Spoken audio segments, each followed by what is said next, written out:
Kamu telah menjadi agak halu setelah perjalanan ke alam Gum. Zhao Lao tersenyum dan menggelengkan kepalanya. Dia melambaikan tangannya pada penatua tamu. Setelah itu, dia menyapu Xiaoyan dan beberapa kepuasan muncul di dalamnya. Dia berkata, tidak buruk, tidak buruk. Dalam setengah tahun, Anda telah maju ke Daozun Bintang 8 dari Daozun Bintang 5. Sepertinya Anda telah memperoleh banyak dari perjalanan ini. Beberapa kejutan muncul di mata para tetua tamu ketika mereka mendengar pujian Zhao Lao. Orang ini memang layak menjadi kepala pavilion junior. Peningkatan seperti ini benar-benar terlalu menakutkan. Joyan tersenyum.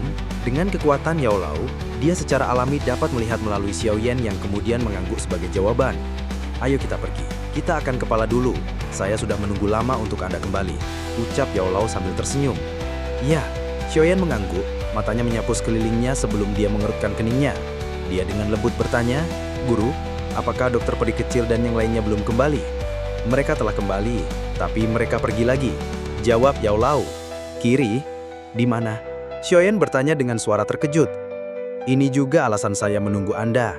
Kami menerima beberapa berita segera setelah Anda masuk ke makam Strega. Setelah itu, saya meminta dokter peri kecil dan yang lainnya untuk segera kembali. Setelah itu, mereka bergegas ke Kaisaran Jamaah. Kekaisaran Jamaah? Nama yang akrab menyebabkan Xiaoyan merasa terkejut. Namun, itu hanya berlangsung sesaat sebelum wajahnya mengalami perubahan drastis. Sesuatu terjadi pada aliansi Yan? Zhao Lao mengangguk ketika melihat perubahan tiba-tiba dalam ekspresi Xiaoyan. Dia berkata, sebaliknya, harus dikatakan bahwa seluruh wilayah barat laut benua dalam kesulitan. Apa yang terjadi? Xiaoyan mengkerutkan alisnya dan bertanya, benua barat laut tidak memiliki banyak ahli berbanding banyak dengan Tanah Tengah. Mungkin ada sekte yang ikhlas dan kerajaan yang tak terhitung jumlahnya. Namun semuanya akhirnya berselisih satu sama lain. Meskipun beberapa faksi kuat masuknya mendominasi semua orang, mereka akhirnya tidak dapat mencapai tujuan mereka. Selain itu, faksi yang disebut kuat di wilayah barat laut benua hanya akan menjadi faksi tingkat pertama di Tanah Tengah. Mereka tidak akan lebih kuat dari 4 faksi pavilion. Oleh karena itu, beberapa faksi dan ahli di Central Plains tidak memperhatikan wilayah manapun yang bukan bagian dari Central Plains. Hal ini terjadi karena daerah ini sangat kacau. Dan meskipun mereka dapat secara diam-diam mengendalikan daerah, itu tidak menguntungkan mereka. Mereka mungkin akan kehilangan lebih banyak daripada yang akan mereka peroleh. Hall of Souls? Xiaoyan mengerutkan alisnya tiba-tiba melihat ekspresi serius Zhao Lao. Jantungnya terguncang ketika ia menebaknya. Itu benar, jawab Zhao Lao sambil mengangguk. Dia melanjutkan, berdasarkan situasi yang ditransmisikan kembali, banyak ahli Hall of Souls memang muncul dengan sekte besar singa. Mengapa Hall of Souls tidak akan melakukan yang lebih baik selain pergi ke wilayah barat laut benua dan membangkitkan perang besar? Mengumpulkan jiwa, faksi di Central Plains saling terkait dan rumit. Bahkan Hall of Souls tidak berani dengan mudah memulai perang besar. Tetapi situasinya berbeda di benua barat laut. Mengingat kekuatan Hall of Souls, itu cukup dominan untuk memerangi perang sepihak dengan dibantu oleh para ahlinya. Yang perlu mereka lakukan adalah muncul setelah pertempuran dan mengumpulkan banyak jiwa. Zhao Lao mengerutkan alisnya sambil menjelaskan situasinya. Mengapa mereka dengan cemas menggunakan metode seperti itu untuk mengumpulkan badan jiwa? Di masa lalu, hari-hari berikutnya Xiaoyan setelah kembali ke Falling Star Pavilion menjadi jauh lebih santai. Dia tinggal di Pavilion Bintang Jatuh sepanjang hari dan kadang-kadang akan muncul untuk memberikan nasihat kepada para murid Pavilion Bintang Jatuh. Lupakan murid biasa. Dengan kekuatan dan reputasinya saat ini, kemungkinan pengalaman bahkan beberapa tetua tamu di Falling Star Pavilion mungkin tidak dapat dibandingkan dengannya. 3 hari perlahan berlalu di tengah perasaan santai ini. Lubang cacing yang Zhao Lao sedang membangun secara bertahap hampir selesai. Banyak murid Falling Star Pavilion dikumpulkan di tempat latihan yang luas di dunia bintang. Mereka melakukan pelatihan dan perdebatan bahwa mereka harus melakukan setiap hari. Namun, sebagian besar mata di tempat latihan berkumpul di tengah tempat latihan. Seorang pria muda di berjubah hitam menunjukkan ketidakmampuan beberapa murid ketika mereka melepaskan keterampilan do mereka. Penampilannya yang tertawa dan santai samar-samar memberinya tampang Grandmaster. Banyak murid Falling Star Pavilion merasa iri di hati mereka ketika mereka menyaksikan hal itu. Sekelompok wanita muda yang mengenakan pakaian ketat yang cemerlang telah berkumpul di salah satu sudut tempat pelatihan. Mereka tertawa satu sama lain, tawa mereka yang seperti angin berpadu membuat para pria di sekitarnya gemetar. Mata mereka tanpa sadar terlempar. Ada seorang wanita berpakaian merah pucat berdiri di tengah-tengah kelompok wanita muda ini. Pinggangnya yang lembut dan lemah, dengan kakinya yang panjang, tidak meragukan bahwa menyebabkan dia menjadi yang paling menarik perhatian di tempat latihan. Namun, Mata wanita muda berpakaian merah ini mengamati pria muda berpakaian hitam yang tersenyum di kejauhan. Hihihi, adik senior-senior Youquan akhirnya tertarik pada seseorang. Seorang wanita muda di sampingnya tiba-tiba tertawa dengan suara lembut. Sementara wanita berbaju merah fokus pada Xiaoyan. Om Sambiang, apa yang kau katakan? Mendengar ini, wajah wanita muda yang bernama Youquan memerah saat dia menegur. Hihihi, adik senior-senior Youquan, Anda adalah orang dengan bakat yang paling luar biasa di antara generasi muda ini dari Pavilion Bintang Jatuh. Bahkan, kepala pavilion terganggu saat pesta itu. Karena itu, Anda tidak perlu merasa rendah diri meski berstatus unik dari kepala pavilion junior. Omong kosong, bakat saya yang kecil ini tidak ada apa-apanya di mata kepala pavilion junior. Youquan menggelengkan kepalanya, namun kesenangan samar mengkilat di mata cerahnya. Seorang wanita muda akhirnya merindukan cinta. Para jenius muda yang dia temui yang sangat mementingkan diri sendiri, tidak ada apa-apanya dibandingkan dengan Xiaoyan yang tidak diketahui oleh kepala pavilion junior. Mengapa bukan adik senior-senior Youquan meminta nasihat kepada kepala pavilion junior? Anda akan hanya memiliki kesempatan jika Anda melakukan kontak dengannya. Kalau tidak akan ada harapan. Youquan ragu-ragu sejenak setelah mendengar ini. Dia dengan lembut berkata, itu tidak terlalu cocok kan? Apa yang harus kita lakukan jika kita mengganggu kepala pavilion junior? Tidak apa-apa, adik senior-senior adalah seseorang yang harus dirawat oleh Falling Star Pavilion kami. Kepala pavilion junior pasti tidak akan merasa sulit untuk memperkuat Falling Star Pavilion. Ini, berhenti mendorong. Aku akan baik-baik saja. Xiaoyan mengamati wajah merah kecil wanita muda berpakaian merah yang berdiri di tempat latihan di depannya dan tersenyum dan bertanya, "Kamu disebut Youquan kan? Aku tahu guruku menyebut kamu." Mata Xiaoyan mengamati wanita muda ini di depannya saat dia berbicara. Meskipun wanita muda ini tampak agak muda, tanpa ragu, dia adalah kecantikan yang sempurna. Begitu dia dewasa, dia pasti akan menjadi penyihir kecil yang akan menyebabkan banyak pria mempertaruhkan diri mereka untuknya. Tentu saja, penampilannya bukanlah apa yang dihargai Xiaoyan, melainkan adalah bakat latihannya yang luar biasa. Seorang wanita muda yang belum berusia 17 tahun, masih pada usia muda, tetapi Youquan ini sudah masuk ke kelas Dowang. Bahkan di tengah tanah luas, mendapatkan pencapaian seperti ini pada usia ini sangat luar biasa. Jika diberi waktu yang cukup, prestasinya akan menakjubkan. Tidak heran guru mengingatkan saya berkali-kali, jika diri senior tidak memutuskan bahwa dia tidak akan menerima murid lain, Youquan ini pasti menjadi juniorku yang sangat pantas di tingkatku. Mata Xiaoyan berkedip sementara dia akhirnya mengerti mengapa Yao Lao berbicara tentang Youquan padanya beberapa hari lalu. Youquan segera mengangguk ketika dia tahu bahwa Xiaoyan mengenal namanya. Wajahnya yang tipis dan lembut ditutupi oleh kegembiraan. "Kepala Pavilion Junior, bisakah kamu meminta waktu Anda untuk memberi nasihat kepadaku?" Wajah Youquan memerah, namun dia masih mengumpulkan keberaniannya dan mengucapkan kata-kata ini. "Latihan keterampilanmu di depanku." Xiaoyan tersenyum dan menjawab dengan lembut. Xiaoyan secara alami tidak menyadari pemikiran muridnya yang baru saja menerima namanya di depannya. Jika dia menyadari mereka, dia akan berpikir untuk mengusirnya. Dia sangat muda, tapi dia sudah memikirkan hal-hal seperti itu. Berdengung. Ruang di bagian dalam Rama Bintang tiba-tiba berfluktuasi sementara Xiaoyan tanpa daya menggelengkan kepalanya. Suara spasial yang hadir sebagian menyebar dari gunung belakang dunia bintang. Xiaoyan kaget ketika dia merasakan fluktuasi spasial ini, tetapi segera sukacita muncul di matanya. Lubang cacing telah berhasil dibangun. "Youquan, aku akan melakukan perjalanan ke gunung belakang. Saya akan pergi untuk jangka waktu beberapa hari kemudian. Kamu harus pergi dan mencari guru agung. Dia akan mengajarimu." Xiaoyan menoleh dan tersenyum ketika dia memberitahu Youquan. "Ya, kepala pavilion junior." Wajah kecil Youquan segera menjadi sedikit pahit ketika dia mendengar bahwa Xiaoyan akan pergi untuk jangka waktu. Dia hanya bisa mengangguk. "Kamu seharusnya tidak memanggilku seperti ini sekarang." Xiaoyan tanpa sadar menjadi bersemangat ketika dia melihat ekspresi pahit di wajah kecil Youquan. Dia tersenyum dan menegurnya. "Ya, guru." Wajah kecil Youquan memerah ketika dia melihat ekspresi menggoda di wajah Xiaoyan. Dia hanya bisa memanggilnya dengan berbisik. Xiaoyan tersenyum puas ketika mendengar perkataannya. Dia menggosok hambat kecil Youquan dan tersenyum ketika berkata, "Lakukan yang terbaik. Saya berharap kamu akan maju ke kelas Do Huang saat saya berikutnya kembali." Xiaoyan tidak meninggalkan lagi setelah kata-katanya terdengar. Tubuhnya bergerak dan dia berubah menjadi sinar cahaya. Setelah itu, dia bergegas ke gunung belakang di mana riakan spasial dipancarkan di depan banyak tatapan hormat. Yao Quan menurunkan wajah kecilnya setelah melihat Xiaoyan menghilang di jauhan.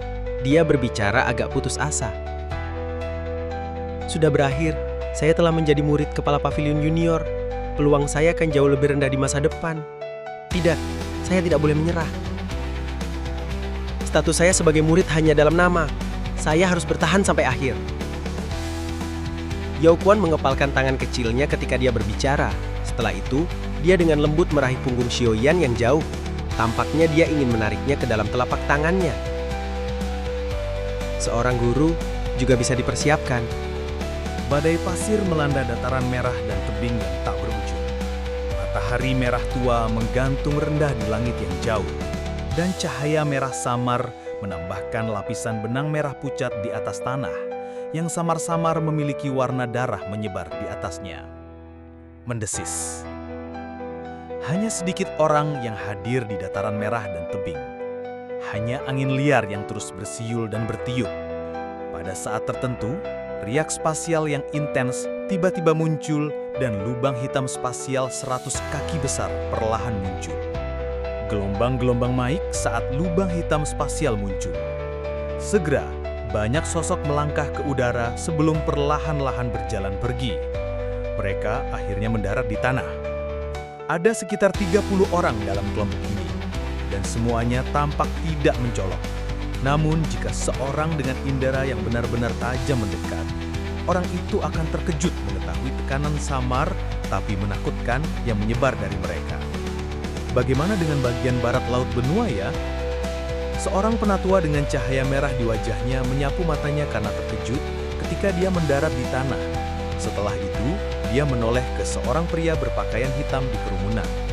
Dari wajah akrab pria berpakaian hitam itu, kelompok ini jelas kelompok Xiaoyan yang bergegas dari Falling Star Pavilion ke wilayah barat laut benua. Xiaoyan menggelengkan kepalanya sedikit ketika dia mendengar dari saudara-saudara Hu. Bagian barat laut benua itu sangat luas. Daerah yang dia ketahui terbatas pada Kekaisaran Giama dan beberapa kerajaan di sekitarnya. Dia secara alami tidak tahu di mana tempat ini. Kepala Pavilion Junior, tempat ini harusnya menjadi bagian utara dari wilayah barat laut. Lubang cacing yang dibangun kepala pavilion tidak memiliki tanda spasial yang tepat. Jadi, hanya bisa secara kasar mengirim kita ke barat laut. Seorang pria tua berambut putih berpakaian putih di samping Xiaoyan melihat sekeliling sebelum akhirnya mengambil peta dari cincin penyimpanannya. Dia membukanya, mengungkapkan peta yang mencatat benua barat laut secara rinci. Pada saat ini, setengah dari area di peta ditempati oleh kepala singa yang ganas. Setengah lainnya ditandai dengan karakter Yan.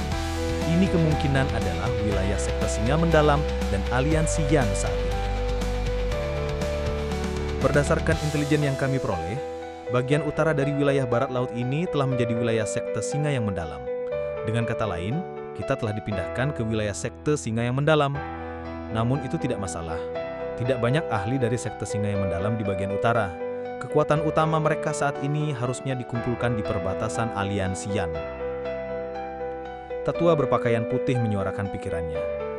Selama kita menuju barat daya melalui beberapa lintasan, kita harusnya bisa mencapai wilayah aliansi Yan. Xiaoyan mengangguk saat melihat peta. Kelompok mereka memiliki total 30 elit Douzun. Dengan line up ini, mereka bisa berjalan tanpa lawan selama mereka tidak bertemu pasukan elit dari sekte singa mendalam atau Hall of Soul. Jadi, tidak akan sulit untuk mencapai wilayah aliansi Yan. Begitupun sebaliknya. Selama kita menuju barat daya melalui wilayah, bagaimana agar kita bisa mencapai wilayah aliansi Yan? Xiaoyan mengangguk saat melihat peta. Kelompok mereka memiliki total 30 elit Douzun. Dengan line up ini, mereka bisa berjalan tanpa lawan selama mereka tidak bertemu pasukan elit dari sekte singa mendalam atau Hall of Soul. Jadi, tidak akan sulit untuk mencapai wilayah aliansi Yan.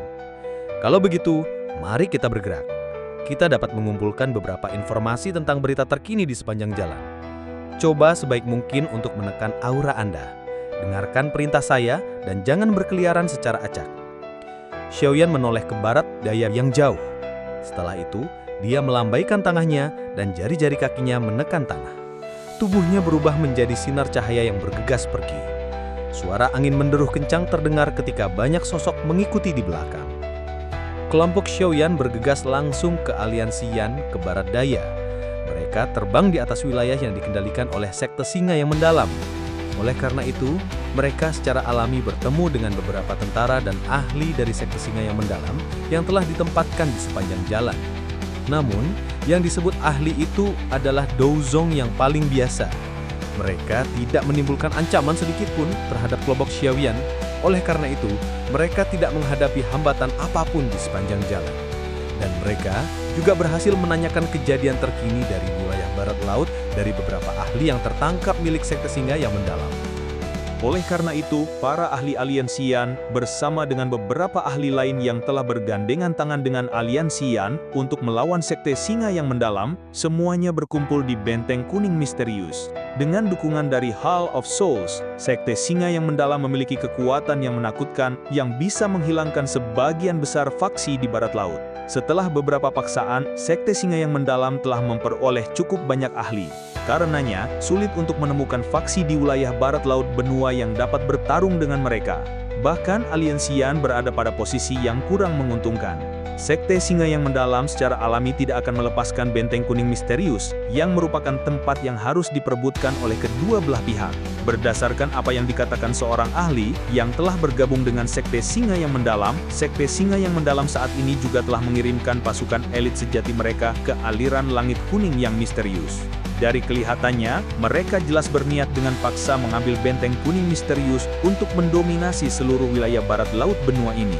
Berita buruk ini membuat Xiaoyan tidak punya pilihan selain mempercepat kecepatannya. Dia harus tiba di Benteng Kuning Misterius sebelum sekte singa besar mulai dengan paksa menempatinya. Kalau tidak, kerugian yang akan diderita aliansi Yan akan terlalu besar. Aliran langit kuning yang misterius terletak di antara dua pegunungan. Karena medan alamnya, itu telah menjadi benteng alami yang mudah dipertahankan dan sulit untuk diserang. Langit di atas aliran langit berhembus dengan angin yang sangat dingin.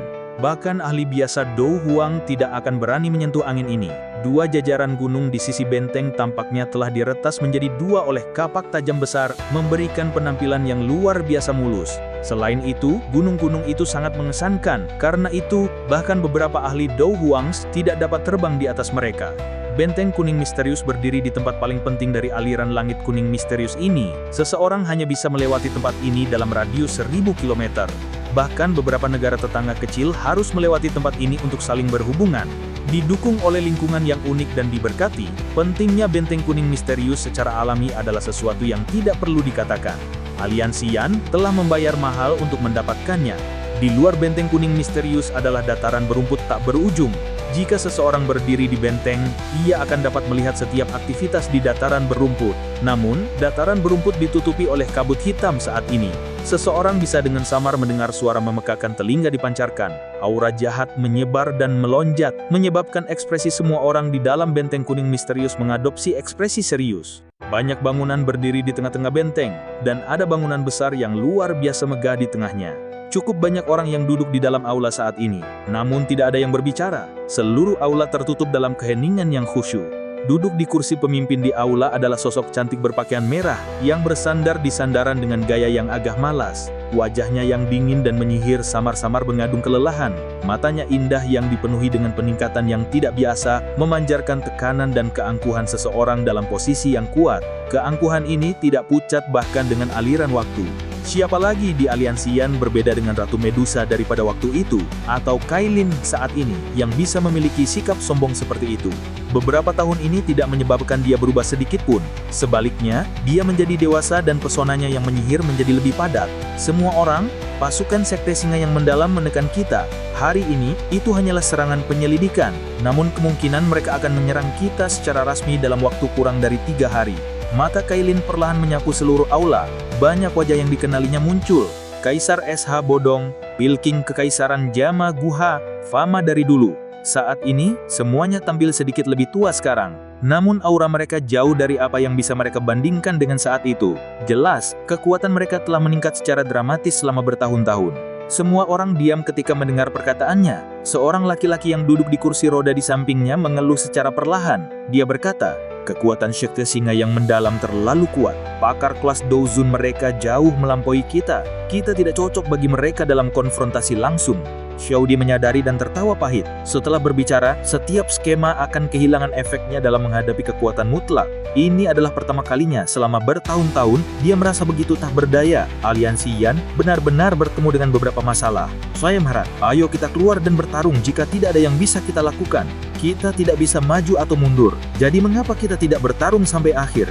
Seorang pria yang tertutup dengan aura singa berbicara dengan dingin seperti es. Penampilan itu sangat akrab. Itu mengejutkan saudara kedua Xiaoyan, Xiaoli.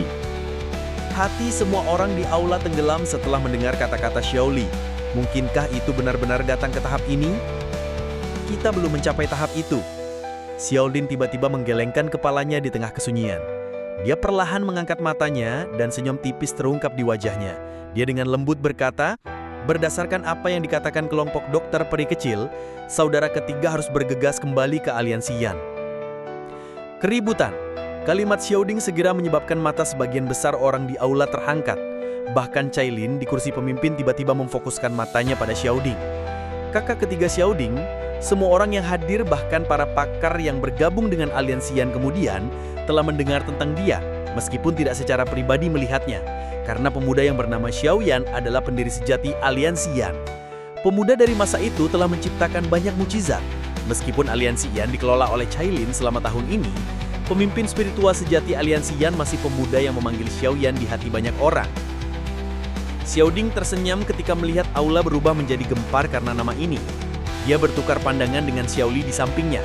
Kedua mata mereka mengandung kebanggaan samar. Kebanggaan ini berasal dari saudara kandung mereka, pemuda yang bernama Xiaoyan. Kakak ketiga, sudah lama sejak kau pergi. Sudah waktunya untuk kembali. Mata Xiaoding menatap langit malam di luar aula dan bergumam di dalam hatinya.